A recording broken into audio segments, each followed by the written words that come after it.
Hi, everybody. Thank you so much for joining us for the speaker series, which is happily, I'm saying, taking on a life of its own. I will start by a brief introduction of myself, and then I'm going to introduce our very exciting. Yeah, you don't want to just I think we're going to have to mute those peeps. It's unfortunately never mind. Anyway, I am Audrey Gale. I'm the author of two thrillers, the first of which was a legal thriller set in the 60s, a lot about sibling rivalry as well. The second and the first of a trilogy is my medical thriller recently released. It's called The Human Trial, and it is set in the Great Depression. And it was kind of a circuitous route that got me into this area at all. I had three profound personal experiences with medical issues, the most profound of which was my father being cured of leukemia by a very simple sound vibrational method. I saw it with my own eyes, and he went back to his MDs, and they called it the damnedest case of spontaneous remission they'd ever seen. And my dad died years later of pneumonia, not leukemia. So my curiosity was piqued, and I began to seriously research what I might have seen, how I could understand it. And after much research, years of research actually, and some professional consultations with experts in related fields, I came to understand the quantum basis of reality. Well, I understand it at a certain level. Quantum basis of reality that says there is nothing solid in the universe, that everything that we can see, touch, or think about is at its most fundamental basis, at the sub microscopic level, nothing but vibrating energy. And that makes up the entire universe, the differences of which are just concentrations of that energy. So I based my book on, I was inspired to write the book based on two men of science who worked 100 years ago now and made earth-shattering discoveries that have been pretty successfully suppressed even to this day. And I seem to, just the subject matter seems to be catching a wave of dissatisfaction with our traditional medical system here in the US, where we don't have to go through what's wrong with it. We all know it's outrageously expensive. It's often very invasive, painful, and not always effective. And it rarely talks about cures. We have words like remission. So anyway, that is what led me to write this book called The Human Trial. And as I said, it's the first of a trilogy. I'm moving from the 30s when the actual scientists worked into the 70s, and a subsequent generation sort of picks up the story where the 30s story leaves off. And with that said, I would like to introduce the fifth speaker, our fifth episode of our monthly speaker series, where we are talking to diverse experts in medical and health fields about their unique or differing approaches and philosophies for attaining health and longevity. So that said, I want to say there will be a Q&A at the end, and you can send your questions in now on Zoom, or you can wait and ask them directly of our guest speaker. And also the following month, we're going to have another frequency healing expert. In fact, according to Edna Tunney, whom you saw a few months ago, he is the foremost, bar none, expert on frequency healing in the world. So he should be really interesting. His name is James Barr. So anyway, with that said, I'm going to read a little bit of Brigita Slekys, who is an acupuncture of nearly 20 years, a little bit about her background. She is the eldest of four daughters and grew up in Canada until high school, where she went to high school in Washington, D.C. She received a bachelor's from the University of Maryland in kinesiology. She, around that time, discovered Tai Chi and acupuncture, and they both absolutely captivated her. She earned her master's degree in acupuncture in Seattle and further studied 1 whole year in China of Chinese herbal remedies. So then she returned to California, and initially she worked with chiropractors who are focused on mainly musculoskeletal issues. But in 2022, she began her own practice, which is going beyond that focus to issues of well-being and mental emotional health. Brigita incorporates sound, or I would call it vibrational healing, infrared sauna, and outlets for creative expression in what she describes as a safe, calm, and beautiful space for her clients, both individually and in groups. Like Dr. Billy Buffington last month, Brigita pursues the emotional and mental causes underlying physical conditions to enable her clients at minimum to leave better than when they arrived as they move toward optimal health. Okay, Brigita, welcome. Hi. Hi, Brigita. thanks for that introduction. Oh, thank you for joining me. I'm very pleased to have you. And I'm just going to start out this conversation of ours by asking you how you got here. Tell us about your journey. Well, I went to University of Maryland and I have a bachelor's of kinesiology. And so it's like exercise science. So I studied a lot about muscle origins and attachments and vectors regarding the physics of movement. And I was hoping to go to physical therapy school. So I graduated and I was trying to beef up my resume and was working at a local hospital in Washington, D.C., Sibley Memorial. And I was working in physical therapy, and I was working with all different ages of people, inpatient and outpatient. And then I was moving to more inpatient patients, and I was noticing the struggles they were experiencing through getting knee replacements and hip replacements and learning how to move again in a different way. And I was recognizing that there was a missing component, a missing emotional component.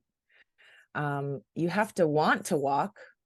You have to, right? I mean, there is an emotional component, and that was not being addressed by the physical therapy, at least, and really in the in their rehab during that time, not really being addressed. But anyways, that was something that I was noticing. And then I had a couple Tai Chi classes with this gentleman that hardly spoke any English. He was Chinese, and he was teaching a very traditional Tai Chi style. And I saw him for acupuncture. I was having some anxiety surrounding my career at that time. And I can't really explain it any more than I was just sold on the whole experience of him asking me questions that were seemingly unrelated, according to my more traditional or I guess we can call it allopathic or kind of normal medical questions. And I was pleasantly surprised when he was asking me about my emotional well-being and my sleep and my diet and my emotions, what kind of emotions were coming up for me, and things like that. And so I discontinued my physical therapy applications for physical therapy school at that time. And I pursued to go to school for acupuncture and Chinese medicine. And I went to Seattle and started that next, I think 6 months later, that fall. I started school, and 3.5 years later, I graduated. And went and did an herbal certificate in China. It was supposed to be 6 weeks. I ended up staying almost a year because I was probably needing some time after getting my master's. I needed a bit of a break, so I was enjoying it there. And and then I came back and started to work for a place in West LA. And so that's sort of how I started. And I was starting off almost still in that physical therapy kind of mindset, sort of musculoskeletal. I was working alongside a chiropractor and treating herniated discs and neck pain and back pain, which is still a large percentage of my clients. There's always an element of either joint pain or some kind of pain. But what I'm realizing more now in the last 5 years is almost what I realized in the very beginning, that there is this emotional component that cause or effect, I'm not always sure, but there is that component that exists. And I find that by addressing that alongside the regular kind of questions and symptoms can be very effective. And I find people respond to that very strongly, almost like when you're talking, not to compare all adults to children, but almost when you are talking to a child, they don't always respond to the question itself, but they respond to your tone. They respond to your facial expression. They respond to, are they comfortable? Are they sitting in an uncomfortable chair? You're never going to get an answer if someone's not comfortable in their space. So I'm finding, as simple as that sounds, I'm finding a lot of truth to be told about those extra sort of components. You said that you feel like your space that you've created in your own practice was really an important factor, because it's safe, it's beautiful, it's calm. It makes people just relax. It helps people relax. I don't think it would make people relax. And I don't think anyone would question the fact that our beliefs and our attitudes color everything about us, physically, mentally, spiritually, you name it. Mm-hmm. So I think it's thrilling that you're addressing that as well. Thank you. It is it's very real. And it's I think when people are looking for answers, they need help.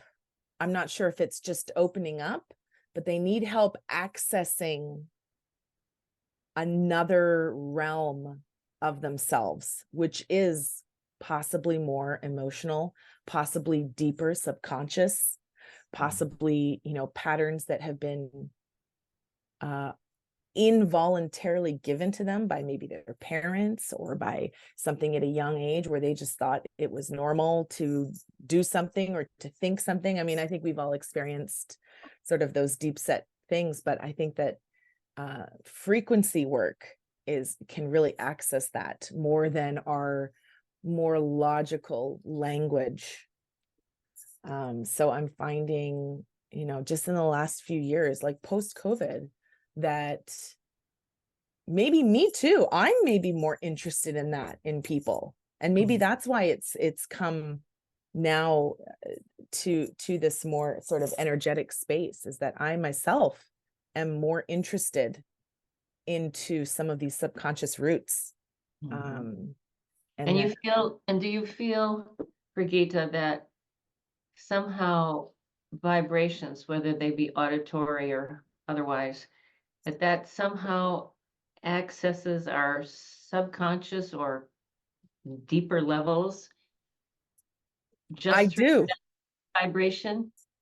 I do think that, yes, because we need help getting there.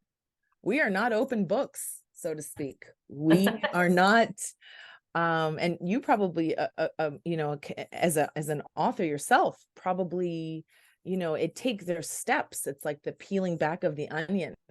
We can't just access the internal, and we can't just access the root cause quickly. It can take a minute, and by a Mm. minute, relatively could be years. And sometimes healing from sort of the outer layers can really help us gain awareness and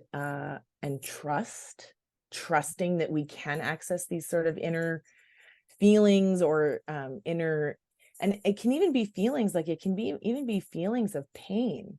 Like some people have, let's say, a stomach pain, and they mask that by tightening up their stomach, and then it's putting pressure on the low back. So the first thing that this type of person might come in to see me with is low back pain. Turns out when the back is relaxed, the stomach pain surfaces.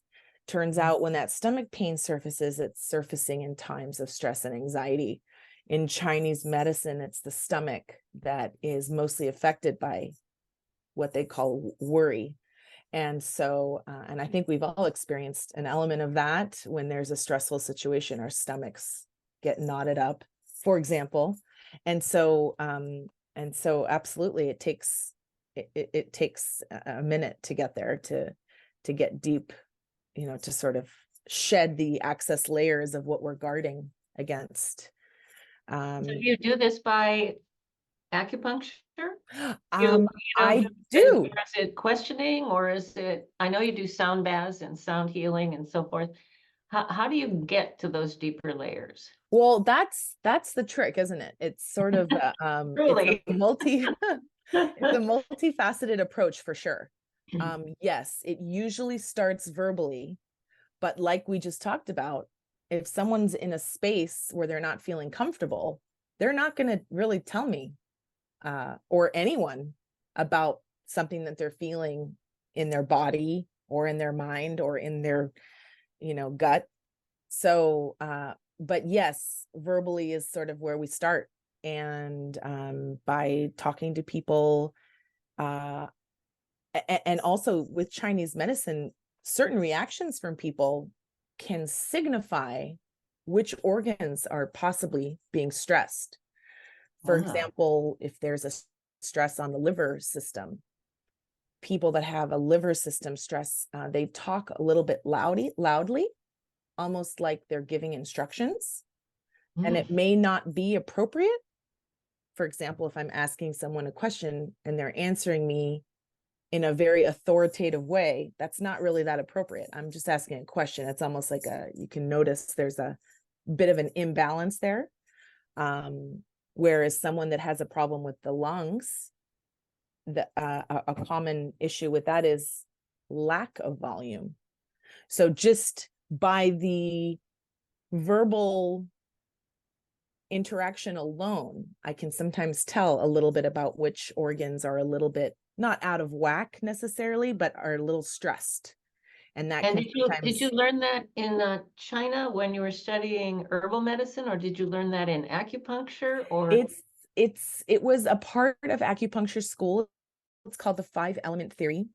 There's five elements: fire, earth, metal, water, wood.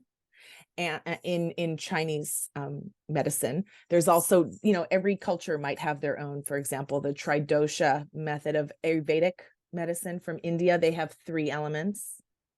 So everyone, might have a different version of how many elements there are, but in Chinese medicine, there's 5. And so it is something that we learned about. Yeah. And it's not necessarily the basis of my diagnosis, but kind of like we talked about, that nuance can help me get to those layers. And by understanding what someone's conflict is, what their internal conflict may be, I will answer them in a way that will take them off of the defense.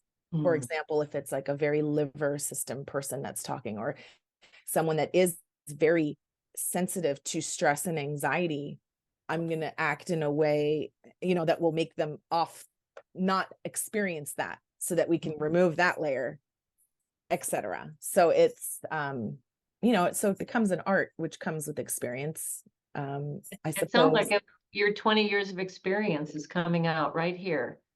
Because I would think it would take a lot of people and a lot of the nuances as you're talking about to really hone your skill in zeroing in. That does help. That experience does help. And then it also has taught me to trust what I'm feeling and what I'm hearing and deciphering that, very much so. And then also recognizing some of these correlations. When someone has, low back pain, for example, that is usually a sign of a kidney, first of all, physically, our kidneys are, in our mid and lower back. And so if someone has pain there all the time, could be something involved with the kidneys. In Chinese medicine, kidneys can be associated with fear or lack of fear. And that's the emotion that can injure the kidneys. And so if someone has a history of living in an environment where there's chronic or constant fear, that can be damaging to our middle back. And it prevents us from standing up straight, prevents us from having a true direction or will. And it can, and our adrenal glands physically sit right above our kidneys. So if our adrenal glands, those are what are stimulated in times of extreme stress and fear for our life, fear for getting fired, fear of getting in a car accident. So if you're in any of those stressful situations over and over, we can develop chronic conditions like that. So it's a different way than a regular doctor would ask you about your conditions, because I'm looking for some of these patterns. And when I see them, I can help move those energetic blockages through acupuncture. And I'm realizing more and more through a little bit of sound therapy also, which is a newer addition to my practice. That's great. Is it, I think you described it as a sound bath. Do you have like a frequency that you play or a range of frequencies, or does it depend on the nuance you're looking at? It could depend a little bit. I have sound baths, which are all encompassing. So it's like you're in a room with, I can fit a maximum of 10 people in my studio, and people are laying in lounge chairs and they have blankets on, so they're kind of cozy. And I have several different sound bath people that I work with, and they'll come in and they'll have half a dozen bowls, a gong, they'll have some, all kinds of different sounds. And so the people, it's almost like a guided meditation through sound. And that is not specific to any one frequency. During my personal practice, my personal patients that I see, I use only a couple different sound tuning forks for what they have going on. And I only have 3. I sort of see it as upper, middle, and lower body. Sort of, if people are if their vibration is, we want a higher vibration in our body. That's where we are at our best. But sometimes when someone is having too much energy in their lower body, I want to raise that into the middle. That's kind of like the key. So I'll help sort of elevate that frequency so it's higher up in the body, so that they can improve. So I can help them improve mental function, possibly digestion. And then people that are too high in their head, I want to ground them. So I can sometimes change what I'm using during my session very simplistically. I'm not doing like a whole rainbow of frequencies. I keep it simple. And also I'm still learning with what is effective and also cost effective. I can't be with someone for I could be with someone for 2 hours. That is an option. They pay for that, but it's, a matter of what is effective. And how much time I want to spend. And let's be honest, we can only do a little bit of work at a time. That, you know, Rome was not built in a day. So it does take repeated appointments. I hate to call them that, but repeated exposures to different frequencies and to treatments to really make change. And then once it starts, once people are open, that's the first step. So that's the most important step, I think. So really everything you've talked about, would it be oversimplifying for me to say it's really all sort of vibrational energetic work? Certainly the electrical flows in our body called meridians by acupuncturists have been known 5,000 years. And that is a flow of energy. And then I know there's multiple systems in our body that are communicating back and forth all the time.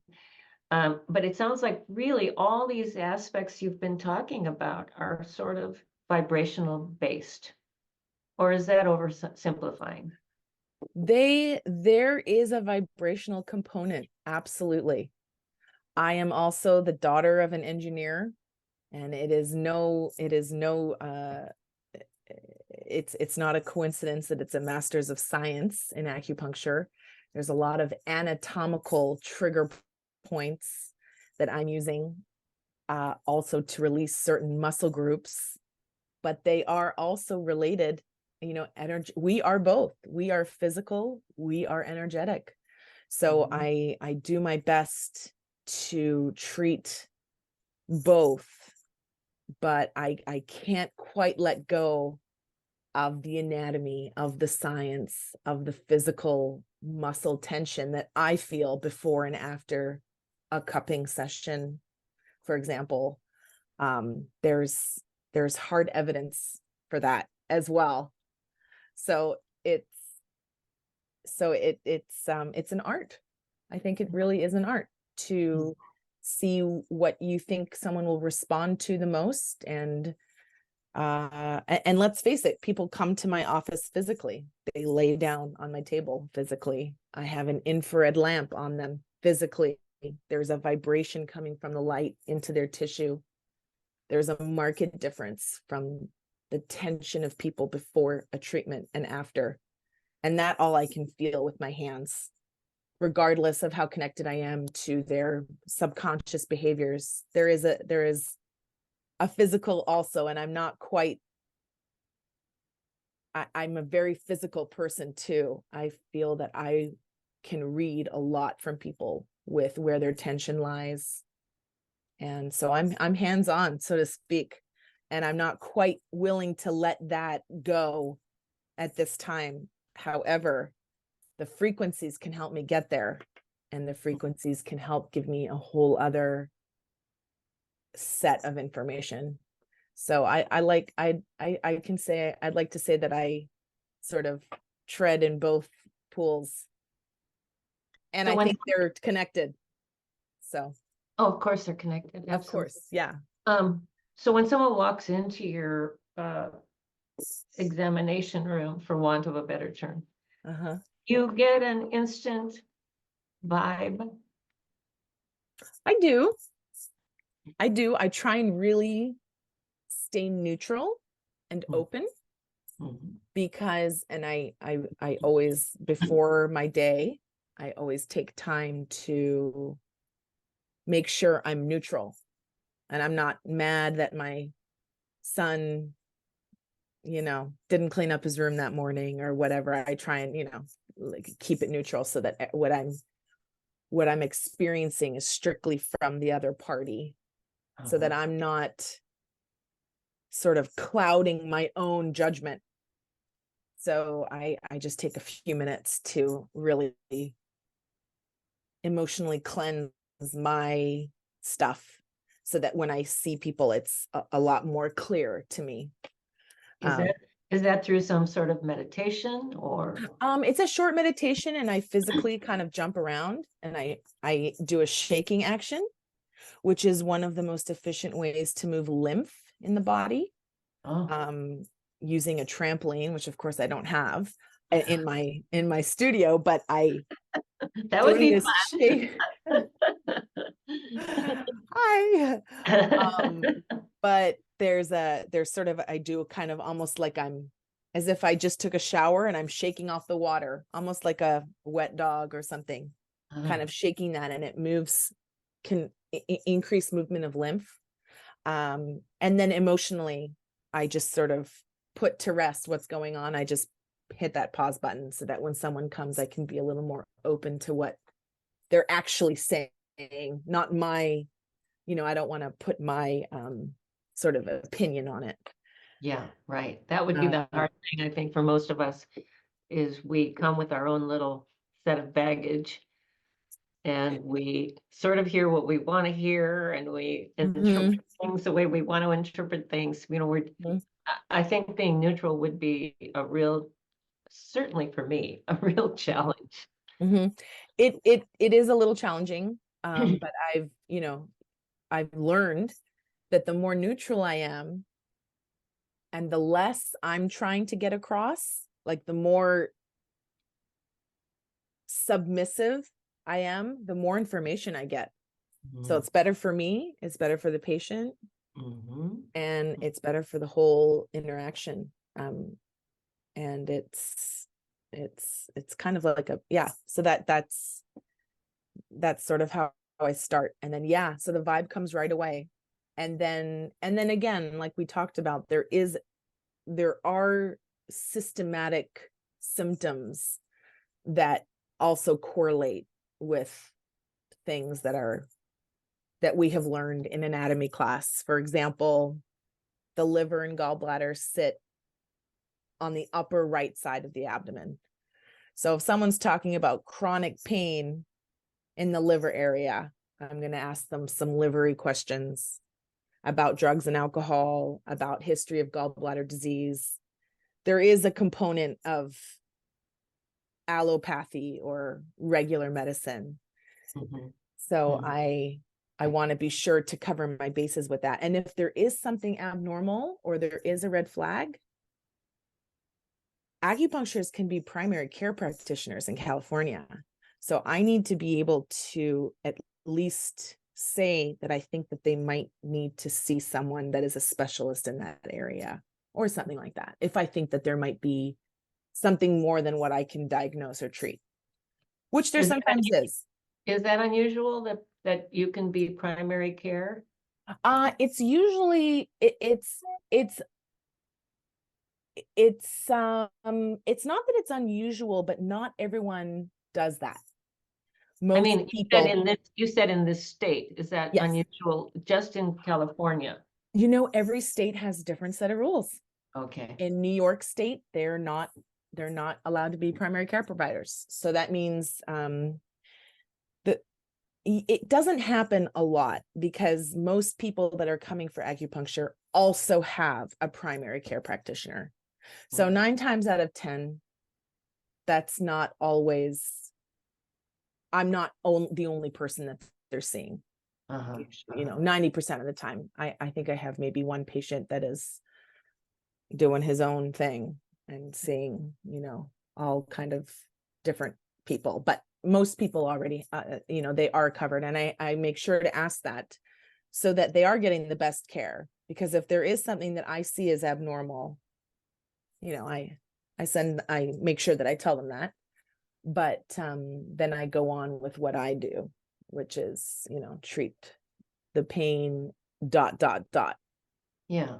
From where it came and things like that. And I notice I statistically very, very sort of efficiently, people feel different when they leave. They feel heard. They usually are out of, at least the pain is better if they are coming in for pain. I do have a couple neuropathy patients, for example, and they,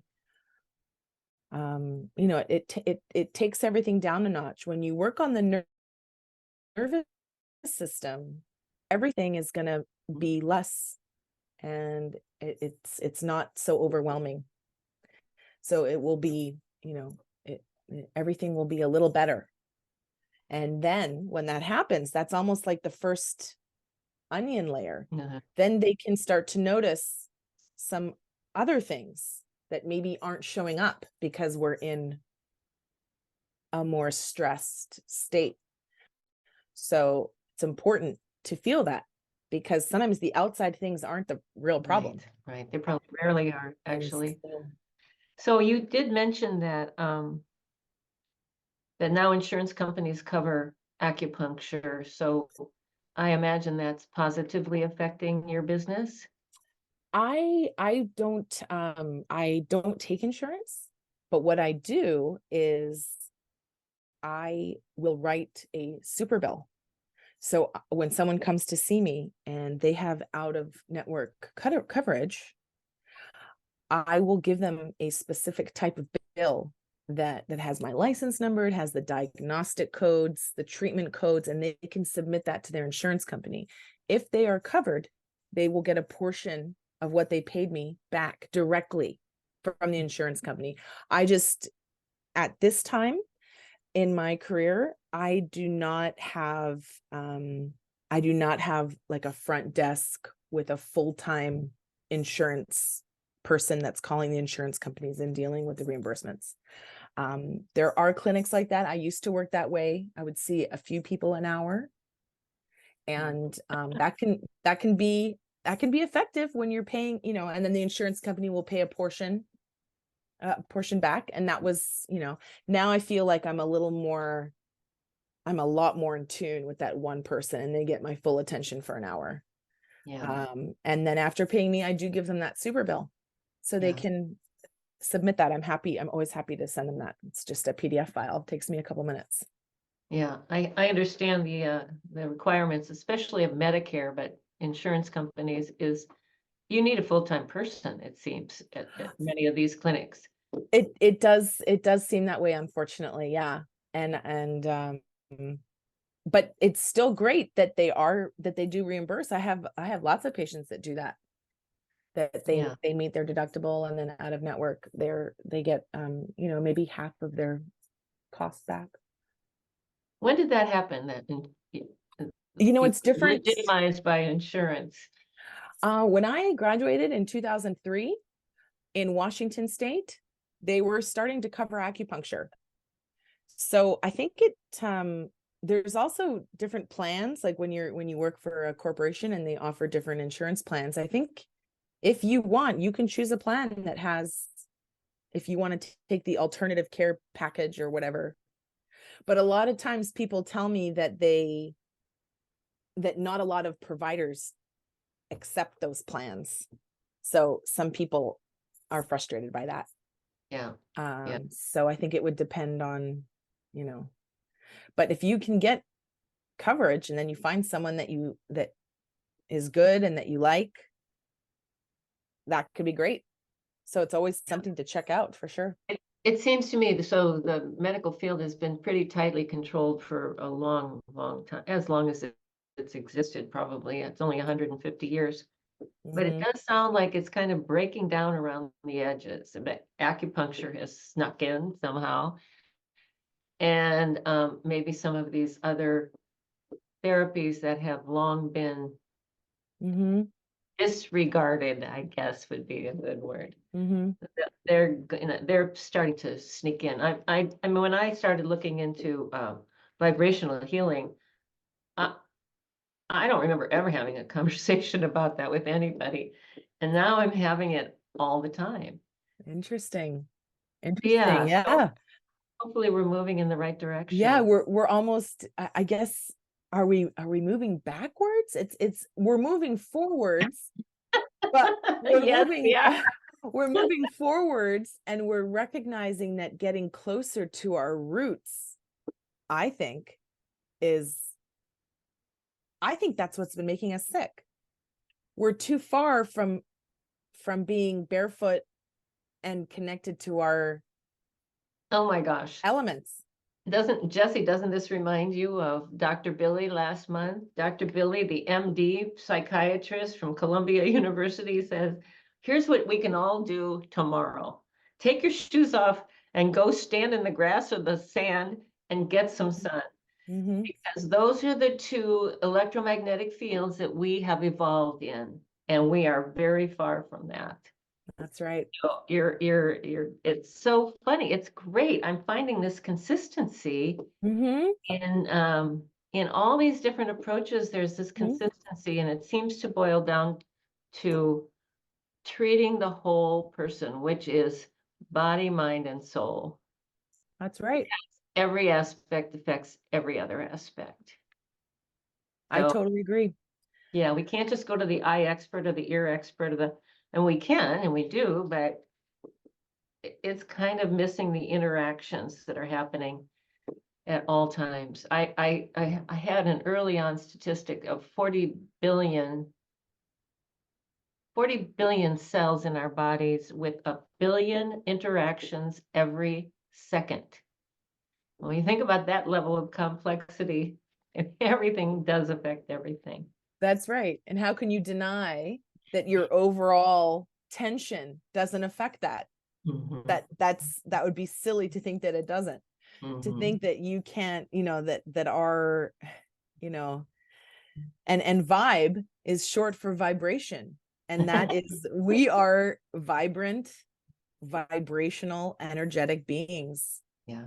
And it's amazing. And when you look at something like the world of politics or the world of sort of choosing friends or things like that, it's rarely logical. We become, especially politics. and religion too. We have to connect with a belief or with a piece of knowledge. If we're not connected, we're not going to agree. Like there's a fundamental energetic attachment we all have to each other, or don't have, and that so how can we deny that with health? Even more so, we would need to be connected to not just our providers, but what they're doing for us, and how we're affecting each other. Yeah. I had an astonishing. Sorry. Go ahead. Oh, go ahead. I was gonna say there are a couple of questions in the chat, so when we're ready. Is it time for questions, Q&As? In a minute, I would like you to finish what you were about to say. Oh, okay. I just was going to tell Brigita that I had a pretty astonishing experience in my 30s with acupuncture and Chinese medicine, that I had a huge lymphatic infection throughout my body. It was visible, it was painful. And my MD internist had sent me to every single specialist he could find in the city of San Francisco, where I lived at the time. And none of their treatments or approaches could touch this infection. So I pretty much decided I was going to die of lymphoma. And then my coworker said, well, what have you got to lose? Come with me to my acupuncturist. So we went to the acupuncturist, who had a brother who was the herbalist. And I mean, overnight, that swollen, sore, painful lymph system started to clear out. It was a miracle. So I've been a believer in acupuncture forever. And then this book has kind of taken me in a whole different, deeper direction. Very, very interesting. Wow, that's powerful when it's something that affects you like that. That's, that's profound. And that's something that I would, recommend people to follow through on if it's something that has benefited. Because even I don't, not even but I don't know every therapy and sometimes I see people when they're sort of have tried already lots of different things. So when they tell me about something, I want to hear the story, and I think they should keep doing it if it's working. That's right. And part of that's our beliefs and our attitudes. You know, we're open to that aspect, which makes it more effective. It has to be. That's right. That's right. Absolutely. Absolutely. If I can't hear what someone's telling me because I fundamentally disagree with them or something, that's going to block those Yeah. words from affecting me. So Yeah. for sure, you have to at least be open. At least 100%. be open. Yeah. That's hard, that's harder some days than others, but at least be Yeah. open. We can all try to keep our minds open and know that we have been brought up in a certain slot of beliefs, especially when it comes to medicine and medical treatments and so forth. And that it can't possibly cover all possible knowledge. It's a slot, it's a section. And so it's worth our while. I mean, one of my takeaways from this session is, you know, you have to really listen to yourself, your body, your mind, your feelings, and you have to consult with as many experts as you can, whether it's on the internet, whether it's friends who've had experiences, whether it's other practitioners, and you have to question them till you understand it. And then you have to be your own best advocate. So it's a different world than see the doctor and get a pill and call me in the morning. That's right. It's a little more work than that, isn't it? It's a lot more work, but it's also a healthier way to do it. So why Yeah. not? So what have we got, Jesse? We have Ruth who wants to ask a question. Hi, Brigita. Hi, Audrey. Hi, Ruth. Hi. All right. So you were talking about energy and how that affects people. I just have to say how powerful. Brigita, I met Brigita walking on the sand at the ocean, and she was having some kind of a circle with one of her partners, and I loved the energy when they invited me to attend the circle. And as we all are, but I know I'm very sensitive to energy. And had I not felt that connection, I would not have joined the circle. And so it goes to what you were saying, Brigita, on what a difference it makes on that attraction and that energy level. That's right. Absolutely. I remember that. That was the sea goddess circle. That was the goddess circle. And it was probably 9 in the and my friends Amanda Gestetner and Stacy had organized a circle that day, and there was a mini sound bath and meditation. And we had just completed the meditation, and you walked on by, and it was like, get over here. There's not a lot of people at the beach at that time. And so it was a double whammy, because Billy would have loved it, Audrey. I was barefoot walking along the sand. It was great and energy. But I also have to ask you, Brigita, are you familiar with Carolyn Mace, the book and her work, The Anatomy of the Spirit? I have heard of the book. I haven't read it. Okay, you may want to look at it, because you're talking a lot about the lower back, and according to her, it's right up your alley, and it's everything that we've been talking about.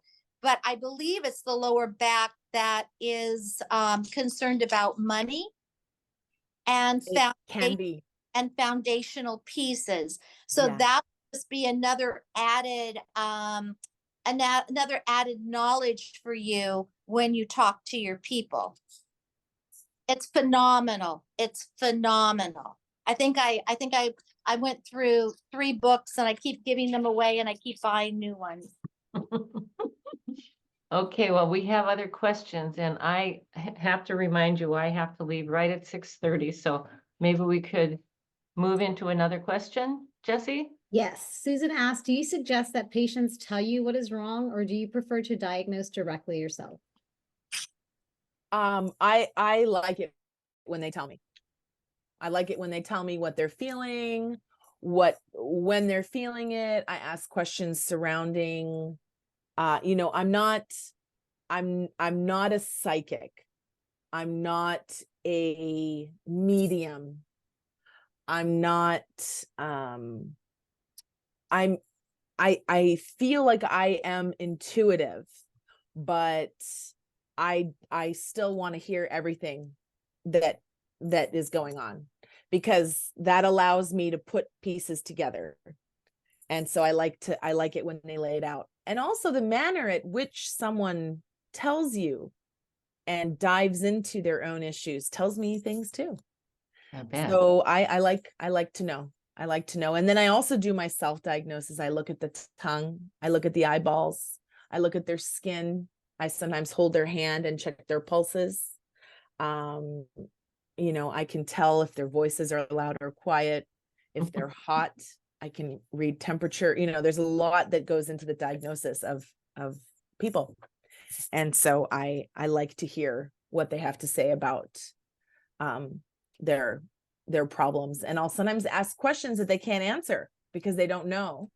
And I'll have to wait a week until the next time I see them, or whatever the time period is. But I sometimes will see if they have a correlation for me, or they don't know if their upper right abdominal pain happens after they eat something acidic, or if it's just with all food. You know, like I'll try and hone in on what to have them focus on to see if we can create some more patterns. I would think Exactly. describing yourself to a doctor professionally would be very revelatory. What we mention, what we don't mention, what we're displaying, what we're ignoring. I think it would be very revelatory as a starting point. We have other questions. Yes. I want to kind of Okay. hurry us along, because I right. think 7 questions that we won't have time for all of them. Okay, so Jennifer has a question. She says she has a fibroid on her uterus, which the doctor said is causing extremely heavy bleeding to the point where she can't leave the house the first 2 days of her menstrual cycle. They want her to get it removed. She's 50 years old. Is this something acupuncture could help? Or should I move forward with the removal? She's having second thoughts about the surgery. Fibroids. Well, in my experience, I have had lots of patients that have had fibroids. It can cause pain, heavy bleeding, pain, you know, also hormonal disarray, especially during the time of perimenopause and menopause. But I have seen several people that have had their fibroids removed, and their pain got better, their bleeding got less, the bloating decreased. The fibroids can grow back, but it can take years, 15 to 20 years, to get back to the level of which it's at that time. I had one patient that had a fibroid the size of a grapefruit, and her doctor was telling her it took over a decade to get there. And upon removal and some medication, which she wasn't stoked about and ended up not taking, there can be some herbs that can help prevent it from growing to the same rate that it did before. But it's very hard to reverse something like that with herbs alone. So it varies from person to person, but that's from my experience, that surgery is a tried and true one. It's one of the ones that doesn't have, you know, it's not the most complicated. That's so, great. So that would be my experience, but my information will be here. If we can talk more about that, if you want to DM me, or I'm open to talking more about that. I don't know your history, but that would be something that I have seen be pretty effective in the past. Yeah. Okay, good. Thank you. You're welcome. Okay, do you want to wrap it up and talk Is about? it time? Is there, I see, are there 9 questions waiting? Or I see 9 on my thing. I don't know what it means. Nope. Okay, well, if there are no more questions, then I guess we will wrap up a minute early here. Brigita, thank you so much. Brigita has a very hard name for me to say. Slekys. Slekys. Slekys. Maybe you should spell that for them. Sure. Slekys. S as in Sam. Lekyys. Okay, Slekys. okay, Slekys. And she did put her Okay. number in the chat if you want to grab that before I close it out. Otherwise, I can also put it on the replay page. All right. Okay, great. Thank you, Jessie. Of course. Thank you very much, Audrey, for, diving in.